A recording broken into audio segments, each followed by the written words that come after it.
Donc, bonjour à tous et bienvenue sur le Learn and Earn Crypto Podcast. Et cette semaine, sur le podcast, on reçoit un invité spécial, Monsieur Gauri Samgar Kamdabe. Mais il est là presque tout le temps, il est pas si spécial.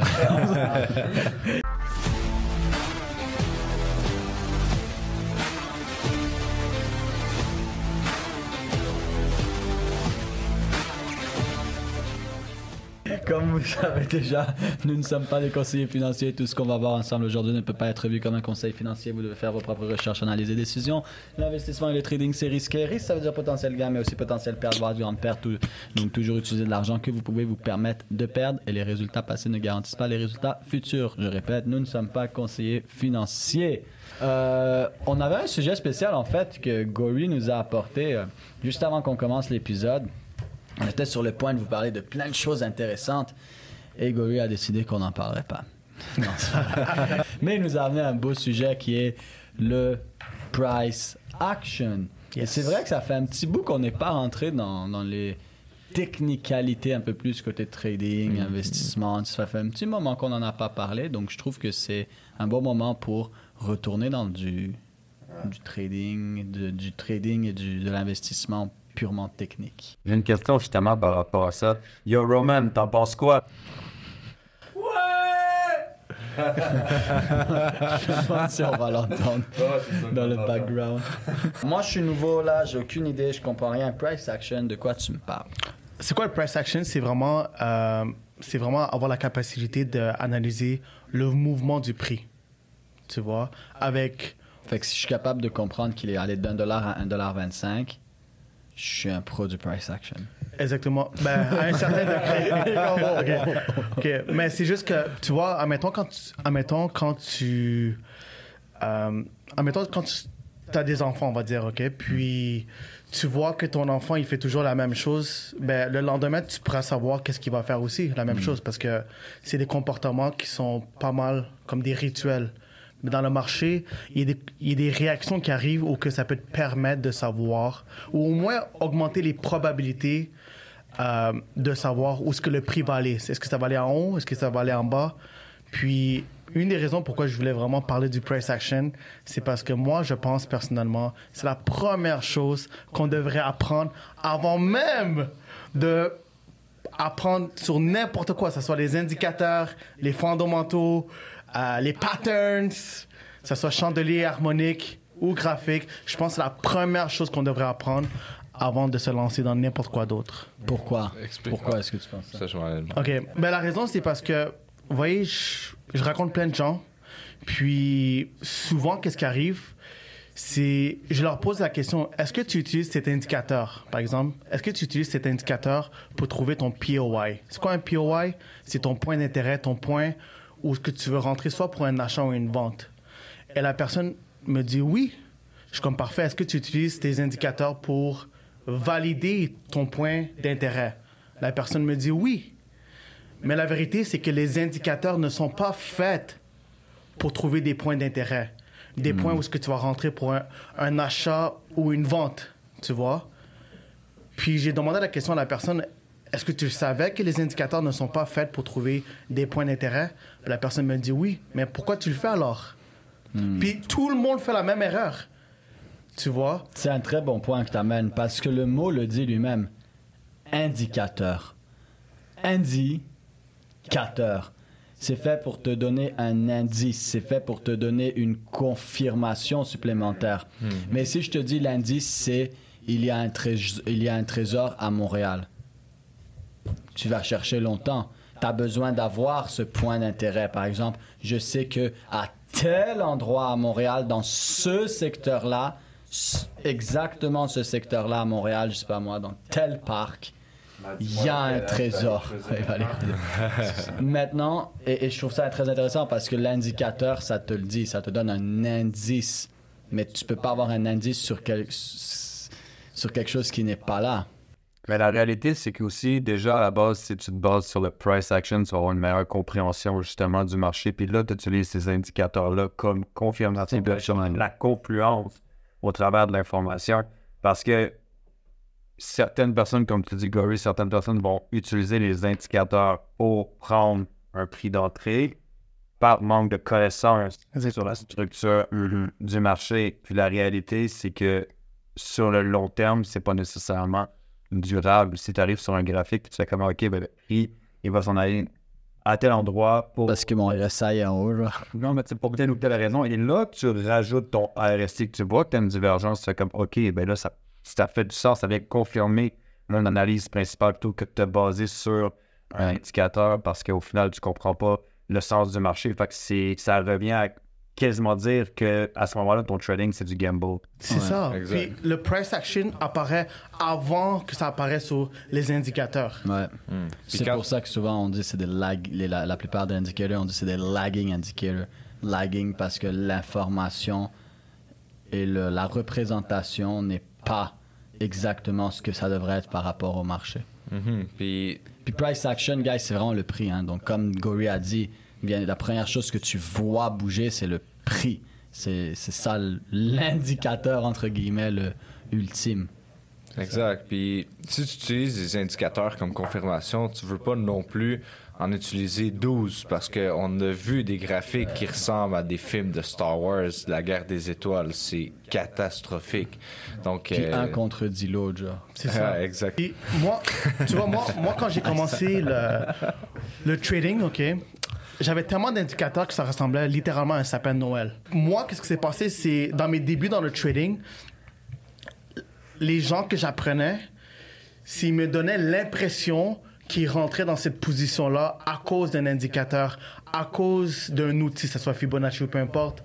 Mais la réalité, c'est pas à cause c'est pas à cause des indicateurs, des patterns ou les outils qui sont rentrés dedans. Ils sont rentrés parce qu'ils ont une bonne connaissance du price action.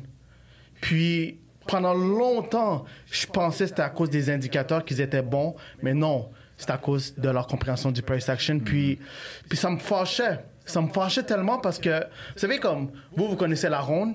Comment on appelle ça, la ronde, mettons en France, la foire? C'est.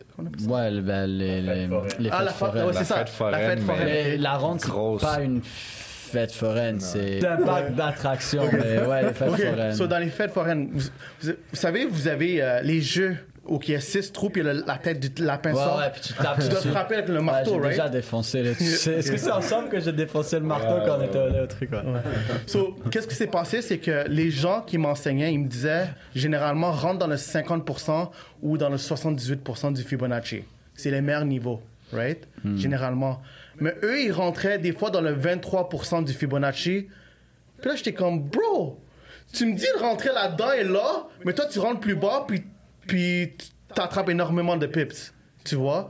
Alors, qu'est-ce qui s'est passé, c'est que j'étais comme le lapin qui sort du trou. Je rentrais dans le 23%, OK, je l'ai manqué. OK, là, j'essaie de frapper dans le 50%, OK, je l'ai manqué. Là, le 88%, je l'ai manqué. Tu vois? Puis le temps que finalement j'ai réussi à gagner le trade, j'ai tellement perdu de fois que je suis en perte. Tu vois? Puis encore une fois, ça revient à les indicateurs, les outils, les patterns. Littéralement, quand vous avez une bonne compréhension du price action, toutes ces choses-là, ça devient une option. Tu vois? Puis moi, qu'est-ce que j'ai décidé de faire? Parce que j'ai eu énormément de hauts et des bas. J'ai juste décidé d'aller à l'extrême. J'ai vraiment tout éliminé. Il a dit fuck that. Je suis comme fuck that. Je vais à fond sur juste du price action. Puis depuis maintenant, j'ai plus de précision. Ma compréhension est beaucoup plus élevée. Puis aussi mes pertes, comme c'est extrêmement rare que j'ai des pertes maintenant.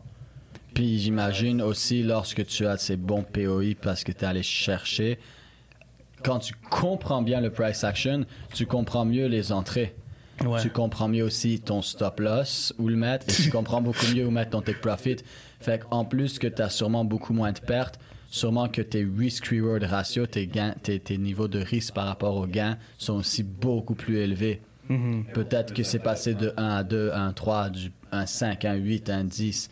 Et là, ben, ça vient exploser encore plus les résultats. Parce que c'est pas juste que tu gagnes 70 ou 80% de tes trades. Parce qu'à la fin de la journée, on s'en fout. Man, quelqu'un qui gagne 40% de ses trades, mais tous ses trades, c'est des 1 pour 10 et plus, he's balling. Même quelqu'un qui gagne 40% de ses trades et ses trades, c'est tous des 1 pour 5 et plus, il est good. Comme sur les lives que je fais le matin, ça fait quelques lives que tu viens, puis tu vois genre Le seul indicateur qui est là, c'est des fois, quand il est là, c'est le RSI. Ah, non, mais C'est price action, puis la moitié de mes ratios, comme que tu parles pas la moitié, mais la majorité des ratios, c'est minimum 1 pour 3. Puis parfois, c'est comme 5, 7. Moi, normalement, je prends minimum 1 pour 50. Non, Mais, t'imagines. mais qu'est-ce qui est cool de vous, c'est que si demain, je vous donne un exemple, ok, mais si demain les indicateurs ou les outils disparaissent, je sais que comme par exemple, un des indicateurs que toi tu utilises, JP, c'est Forex Market Sessions, ok. Mais t'as pas besoin de ça. C'est juste que ça te sauve du temps. Même toi, tu utilises le Fibonacci, t'as pas besoin de ça. Ça te sauve du temps parce que tu comprends le prix. Souvent même, des fois, je rajoute juste le Fibonacci à la fin, juste pour satisfaire mon ego. Je fais exactement Je te jure, c'est 50%, trace, et Des fois, je te dis, c'est juste pour l'ego. Je suis comme, je serais pas étonné que ma ligne, c'est exactement 78%. Puis là, je trace 78%. C'est juste de l'ego, hein, pour vrai. C'est fou que... Ou des fois, sur des gros mouvements, je le mets, puis je filtre. Par exemple, sur des mouvements comme un mouvement impulsif qui explose là depuis je sais pas combien de temps, puis t'es comme, yo, c'est en train de overextend son prix big time, là. C'est en train de overextend. Des fois, je vais juste mettre un Fibonacci pour trouver c'est où les ratios de Fibo. Puis là, je vais juste zoom in là pour trouver une structure de marché puis un point d'intérêt intéressant. Fait que ça fait juste me sauver du temps des fois. C'est fou comme à force de passer du temps sur les graphiques, t'as même plus besoin, exemple, de tracer un Fibo. Tu sais que la zone est là. Donc, le price action, c'est la même chose. C'est vraiment en passant du temps sur les graphiques, en regardant les structures de marché et ainsi de suite, que tu vas vraiment finir par devenir bon. C'est pas miraculeusement en regardant genre juste des millions de vidéos. C'est ça que le monde aussi ne comprenne pas. Ils croient que des fois, en écoutant des vidéos après vidéo après vidéo, ils vont devenir des experts. C'est comme, oh mon Dieu, j'ai tout compris. Ils arrivent devant le chart, ils sont comme, oh, OK. Tu pratiques comme n'importe quoi. Je veux dire, la première année que tu as décidé de devenir bricoleur puis que tu as commencé à poser de la brique, ben, tu poses pas nécessairement aussi bien et ni aussi rapidement que quelqu'un que ça fait 30 ans qui fait ça. Là. L'expérience, puis plus tu vas mettre du temps dans les graphiques, plus tu vas gagner en expérience, puis tes yeux vont s'adapter, tu vas mieux comprendre. Puis ça, c'est vraiment la partie qui est la plus importante. Puis un autre point par rapport au price action qui est important de comprendre, c'est quand le monde, on leur dit, c'est quoi ta stratégie? Et qu'ils disent, le price action. C'est pas une stratégie, c'est une façon.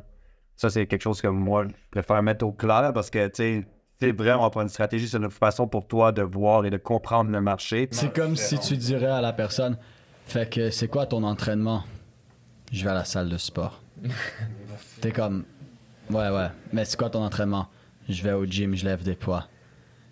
Ouais, mais une fois que t'as compris le principe d'aller au gym et lever des poids et que tu comprends la mécanique derrière tout ça, par rapport aux résultats que tu veux avoir, tu dois avoir un plan d'entraînement précis avec quel exercice, combien de pauses, combien de répétitions.